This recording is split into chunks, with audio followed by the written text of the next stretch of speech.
Motherhood's messiest moments, we're airing them out. Odd Moms on Call is the podcast where a no BS mom squad tackles parenting, politics, and everything in between. It's like venting to your besties, but with mics. Subscribe on Apple Podcasts, Spotify, or Buzzsprout and grab a seat at the table. Hey, welcome back to another Quiet Confession, a little mini episode where just you and I get to hang out. We are currently on a journey together through my 3 separate experiences in an inpatient psychiatric setting while I was struggling with my postpartum mental health disorders. Last time I talked to you, I really focused on the relationships that I made and connections that I made, and I think that was an interesting thing for me to revisit.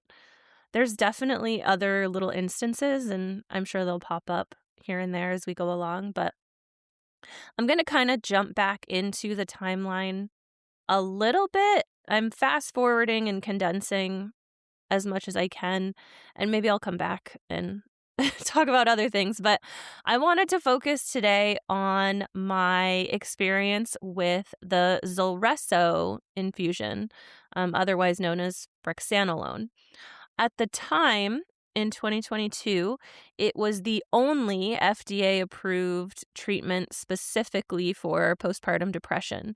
Since then, they have sort of taken what they've learned from that, and they have created other forms of this treatment. One is a pill you take over the course of 2 weeks, but Zulresso, just so that we are all on the same page, was, like I said, an FDA-approved 60-hour continuous IV treatment that was designed to rapidly treat moderate to severe postpartum depression. Usually you would expect to see results within 2 to 3 days. And for science nerds or people who just like to understand things like me, the way it works is with your GABA receptors to counteract the drop in some of your post-birth hormone levels. But there are some risks involved, and the most notable one is severe sedation. So you essentially are hooked up to an IV and stuck in a hospital bed for 3 days while it is being administered. At the time, studies showed that it significantly reduced depressive symptoms in the target population, which was adults with moderate to severe postpartum depression, typically within the first 6 months of giving birth, which will play into my story as well. And yeah, you're monitored in a hotel room. Not in a hotel room. You're monitored in a hospital setting. And yeah, some of the side effects that you could expect were drowsiness, dry mouth, dizziness, and maybe a little flushing.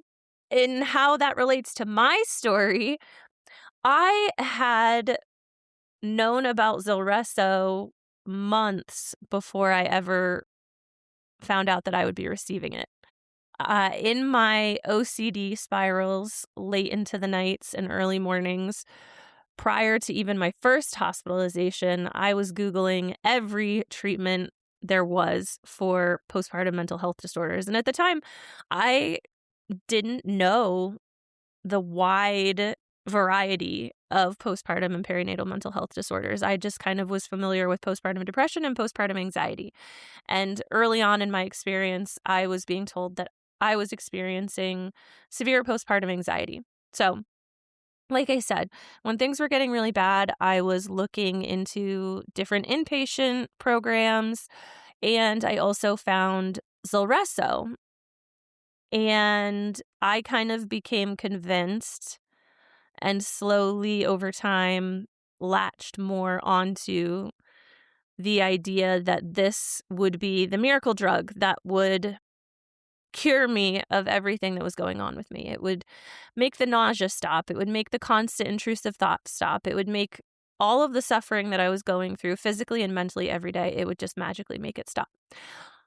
For a lot of people who were experiencing postpartum depression at the time, this was honestly a miracle. It was the first time in the history of people giving birth that we had an FDA-approved treatment that was specifically for postpartum depression.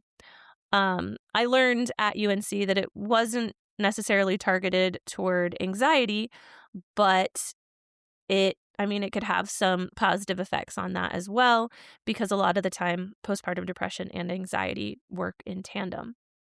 So I knew what it was. I knew that it was a 3-day infusion. I didn't understand necessarily the science behind it until researching it later. But I had it in the back of my mind.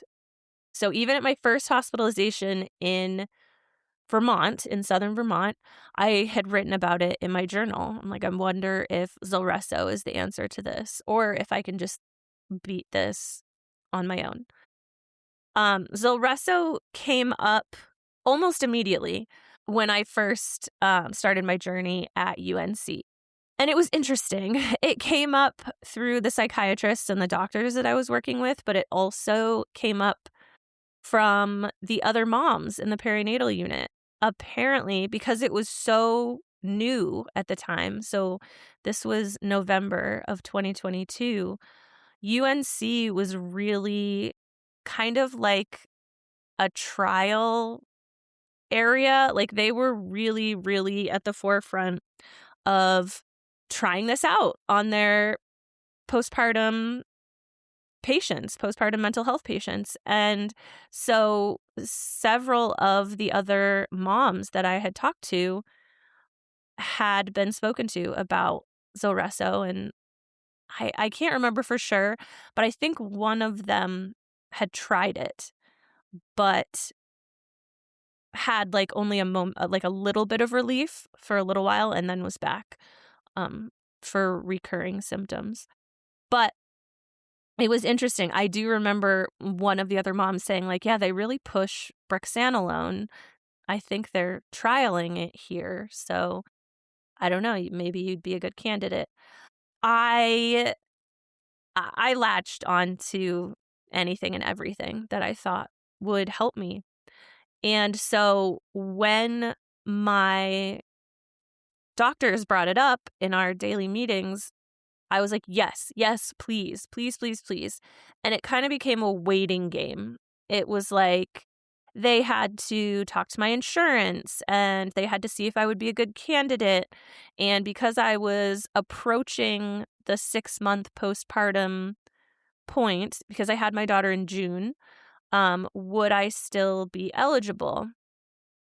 And because my symptoms were so kind of all over the place, and they had a hard time pinning down an exact diagnosis for quite a while.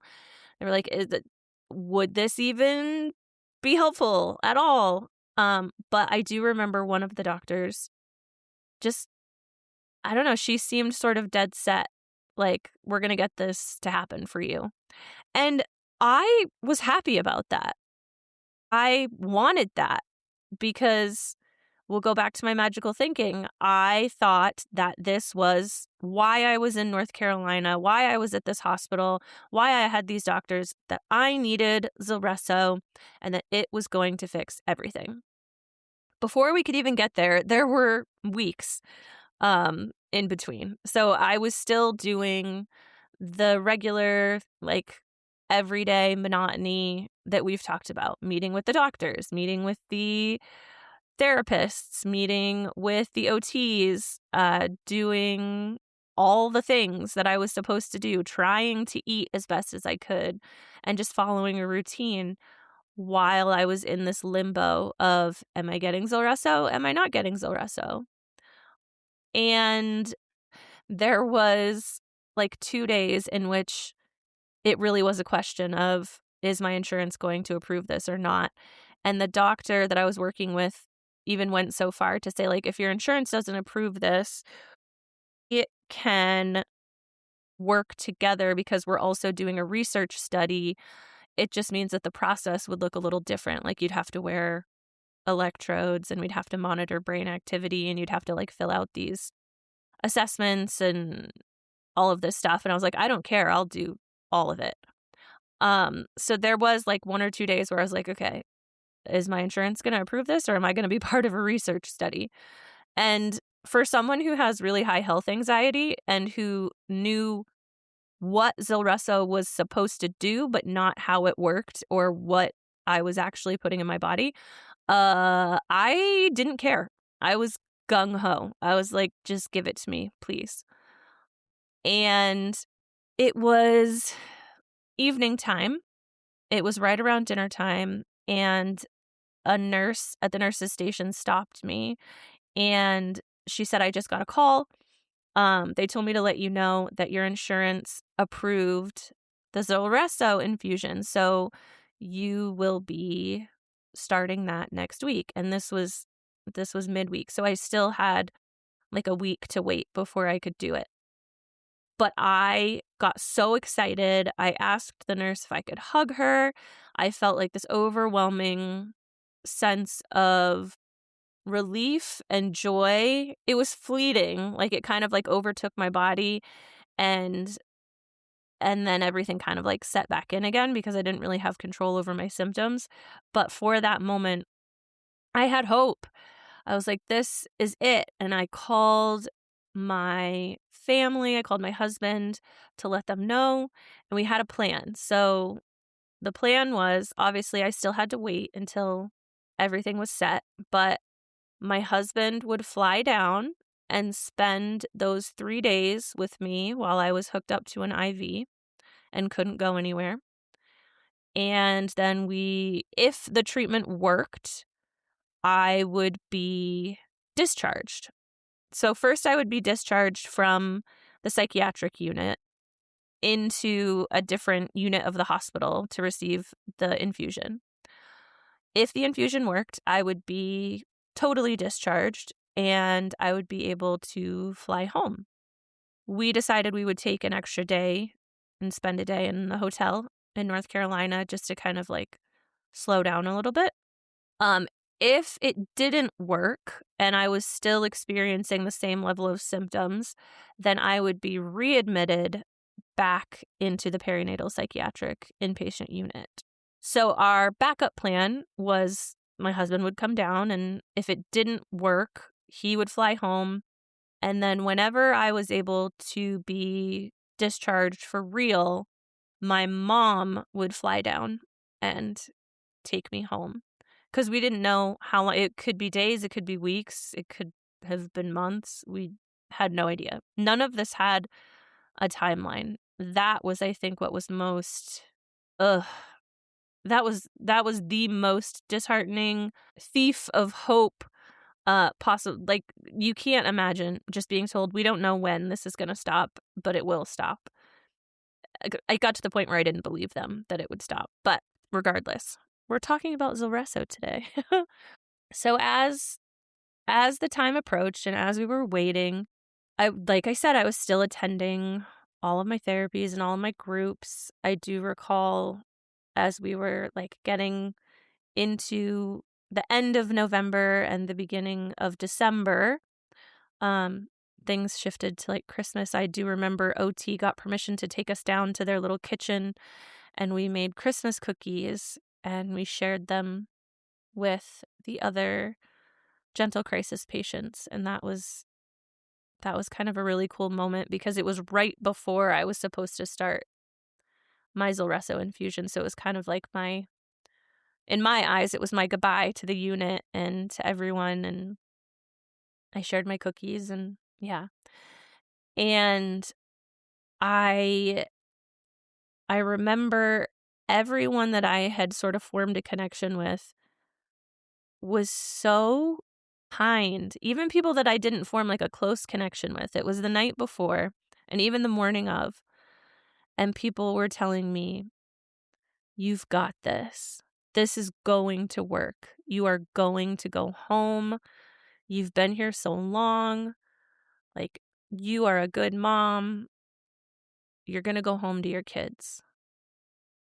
And they were all sort of giving me these tiny drops of hope to hold on to, even when they were still struggling with their own demons and struggling with their own mental health crises or situations or whatever the case may be. They were so kind in giving me those little glimmers, and I will be forever grateful for that because it did. It hyped me up. It made me feel like what I was doing was going to work and that it was the right choice. The funniest thing for me to remember in a very unfunny situation was that the nurses and the OTs and the other patients made it their mission to create a list for me of all of the foods that I needed to try while I was basically bedbound for 3 days. Because we had learned over my time there that there were so many restaurants and foods and things that I had never had being from New England, and we were in the South. And like up until that point, I'd never had crumble. I'd never had insomnia cookies, which I love it or hate it. A hill I will die on is that insomnia cookies is way better than crumble cookies. But anyway, having both now, we have both in Vermont now. We didn't at the time. There were other places that I had, like Chick-fil-A. I'd never had Chick-fil-A, and I don't eat Chick-fil-A now. I don't eat meat now, but I did at the time. There was, I wish I could remember the other places. One was like a barbecue type place, but it had a specific name, and it was a chain. But I can't remember what it was called. Cheesecake Factory. We didn't have a Cheesecake Factory. Yeah, so the list goes on, and everyone worked on it together. The patients, the nurses, the OTs, everyone made this list because at that point I was able to eat a little bit, and my husband needed to eat anyway. So, yeah, we we did a lot of door dashing during my Zulresso infusion, and I tried almost everything on the list. I obviously couldn't do everything. So the process was I had to fill out my discharge papers from the perinatal unit, and I had to make my action plan, and I had to do all of that stuff and pack up all my stuff and get all my things back that had been locked away safe. And then I was taken to a different part of the hospital, and my husband was not there yet. He would be joining us later. They got me to my room, which was actually on a unit where patients who had cancer or other conditions similar would receive their transfusions if they had to be inpatient. So it was a very, very quiet space because the people there were very, very sick. But I got to my room. They got me all set up, and we just started the drip. And I had to wait. I was just waiting for my husband to come. I don't think it made me drowsy. I don't remember sleeping a lot. I do remember within the first couple of hours saying to the nurse, because they had to check on me every once in a while, that I felt excited. And she told me that that was a really good sign. She said that if I was feeling excited this early on, then it was a good sign that this was going to work for me. And boy, did I hold on to that. And I think it carried me through the infusion. Things weren't perfect, but my husband did arrive. He could have stayed in a hotel. Like, the hospital gave him all kinds of resources, and they would have helped him financially in finding a place to stay. But he slept on the pull-out couch and stayed with me every night. We watched a lot of TV and ate a lot of food. And every time we ordered something, we also ordered things for the nurses on the unit. We know the power of nurses. We know the powers of CNAs. Because of my husband's motorcycle accident, we have a completely different view of the role that nurses and CNAs and the people that do the real the real work in a hospital setting of connecting with the patient, making sure the patient is receiving the care that they need when they need it, checking in on them mentally and physically. The job is so demanding and exhausting. But through all of my husband's and my hospital stays, whether psychiatric or ICU or neurosurge or any of those things, nurses and CNAs have been our superheroes. So whenever we are inpatient, which we don't like to be, such is life, we make sure that we try to show our thanks to our nurses and our CNAs. So anytime we would order food from DoorDash, we would order something for them as well. And I mean, yeah, that's how we spent 3 days, just hooked up to this IV. I could take the IV pole with me and we would take walks around the unit just to get out of the room. But like I said, it was really quiet and dark because the people there were very sick. And I felt for each and every one of them. But all I could really focus on was, I just want this to work. I just want this to work.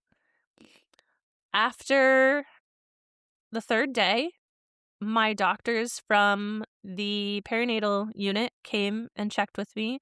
They did a rating scale with me, so they checked for suicidality as well as depression and anxiety. My scores were better, and I guess they were to a point that the doctors felt comfortable discharging me. This will come back, and I'm going to do a standalone episode about all of the medications that I was prescribed during this entire experience, but they did discharge me with a prescription for Ativan, which is a medication that I struggled with throughout this whole process. But they told me, they said, if you need this, take this. This is not a failure. So yeah, they discharged me with, at the time I was on several different medications, but Ativan was one of them. And I said, okay, like that was it. Pack your bags, go to the pharmacy, pick up your prescriptions, and you're good to go. We got an Uber and went to the hotel. And even there, I already didn't feel right. I already was incredibly anxious. And that could have been normal. Anxious about flying home, anxious about getting back into a routine, anxious about getting back to my baby, who I loved more than anything, but even holding her was incredibly triggering. But I knew something wasn't quite right, and my husband did too. And that's where I'm gonna stop for now, because we'll continue on the timeline. But just for updates on treatment for perinatal and postpartum mental health disorders, I don't actually think that they are still using Zulresso. Yeah, it was officially withdrawn from the market April 14th, 2025. So almost a year ago today as I record this. It was discontinued not because it wasn't helpful, but because it was really hard to justify the treatment process. It's really hard to get a mom, especially a newly postpartum mom, to be in a hospital setting where you may not necessarily be able to have your baby with you, and you're going to be really sedated and you're stuck to an IV for 3 days. That wasn't a thing anymore. So they refocused their attention to an oral treatment, Zurzuvae. It would lower cost, lower logistics, but still it did cause some marked drowsiness. So you did still have to make sure you had somebody with you. So it was a 14-day medication for specifically postpartum depression. And you took it once daily in the evening with food. And again, it was supposed to offer pretty immediate effects, like within 3 or 4 days. it was reported that by most patients taking it, that they saw significant improvement as early as 3 days, and with the effects lasting as long as 45 days. And at that point, you may even be at a point where you're coming out of this anyway. So that was another like miracle kind of thing. It was a thing you could take at home. It was you could stay with your family, stay with your baby, but the side effects were just, sedation, and you weren't able to drive or operate machinery, which also makes me laugh because it always makes me think of like driving a forklift or something.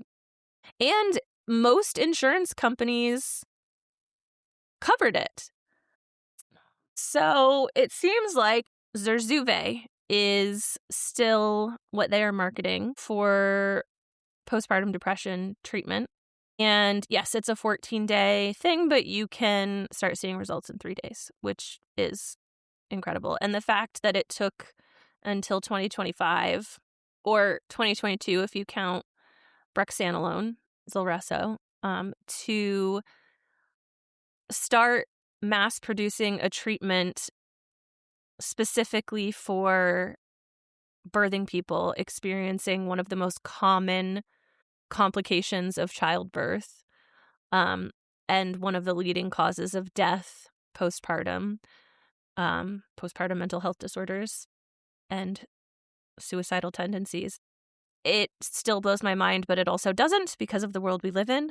But that was my experience with Zulresso. I have high hopes for Zulresso, and I really hope that research continues and that there can be treatment available to anyone that needs it alongside traditional methods of recovery like therapy and regularly meeting with your doctors and regularly monitoring your hormone levels and your thyroid levels and all of those things. It just, we all need to be taken seriously. And if you've been following my story, my case was a little unique. But that's why women and birthing people need to be listened to. They need to be validated. They need to be trusted. We know what's going on in our bodies, even if we don't know what the root cause is. So anyway, on that note, that is going to do it for me today. As always, if you have any questions, if you had your own experience with Zulresso or Zulresso, I would love to chat with you. I would love to hear how your experience was either similar or different to mine. If you want to be featured in a soundbite or on social media, that would be awesome too. I'd love to kind of get a bunch of us just sort of talk about this experience, because unless you know about it, you don't really know about it. That's a weird sentence to say, but truly, like if you had no idea, if you weren't in this area of like seeking all the treatments available, you may not know what's available to you, and your doctors may not even know. So let's talk about it. Hit me up on Instagram at Quiet Connection Podcast. Send me an email, chelsea@quietconnectionpodcast.com, or fill out our contact form at quietconnectionpodcast.com. And until next week, please take care of yourself. Get some rest. I hope that the weather is starting to warm up and that the sun is starting to shine for you. We just had a day of 70-degree weather followed by a day of snowstorms. And we had a tornado in between there too, which doesn't happen in Vermont. So, it's chaos like the rest of my life. But I'm going to drink some water and take a little rest. I'll see you next week.